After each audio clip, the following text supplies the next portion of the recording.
Okay, 0654 winter 2018 question, paper 4.1, question 9 now.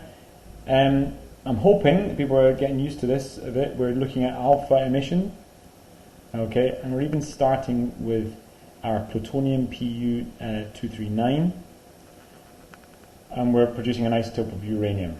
Okay, this is almost exactly the same as the question you had before in a previous paper. We start off with 239. We know that alpha particles have 4, 2. They're a helium nucleus. And so therefore we've got 239 minus 4, 235. Those numbers have to balance. So we've got 235 on the top and a 4. Similarly, 94 minus 2 is 92. Okay? Hopefully everyone was okay with that one.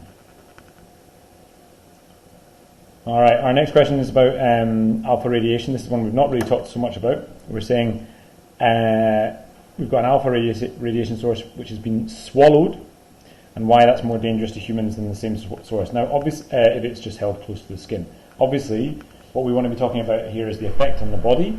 We know that ionizing radiation can cause cancer, can cause the formation of tumours. However, we really want to do that comparison between inside and outside of the body. The real thing here is that the skin is a barrier, and the skin is actually able to absorb the alpha radiation, i.e. stop it, because alpha has a low penetrability, okay?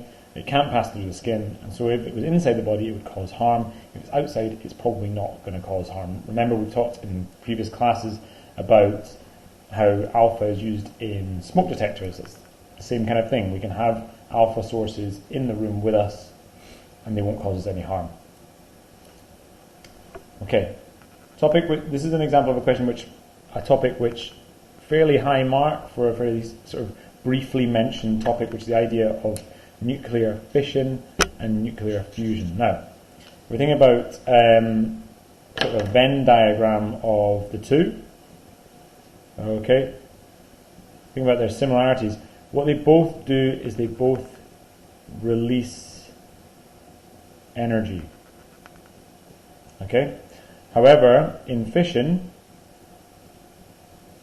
we've got something big splitting up into small things. Okay, in other words, a heavy nucleus becoming smaller nuclei. In fusion, it's the opposite. We've got small, light nuclei coming together to form a big one. Now, that might seem counterintuitive. We've heard of this equation. We're not expected to know it. E equals mc squared. What we find is that there's what's called a mass defect when we do both these things, and that releases energy. Okay, so the energy is released. In fission, we've got splitting apart, and in fusion, we've got joining together. Things are fusing. Okay, we then go on to talk about a generator. Okay, in the previous question, we talked about slip rings. That's these guys here. Whenever we're wanting to talk about generating electricity, we must talk about the idea of cutting magnetic field lines. Now, again, this is an example of a point which I think the further up you go into your study of physics, you might find the term cutting magnetic field lines a bit offensive. Right now we're happy with it. The field lines in this diagram are going from north to south. So when my coil rotates, this side here and this side here will cut across those lines, and that's what will cause the EMF to be induced.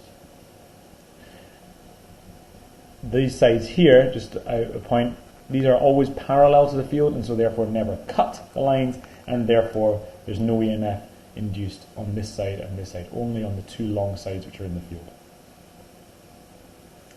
Whenever you have a generator, you're always generating alternating current, and what that means, well, really is what's on the graph below. Okay, I'll just jump ahead here.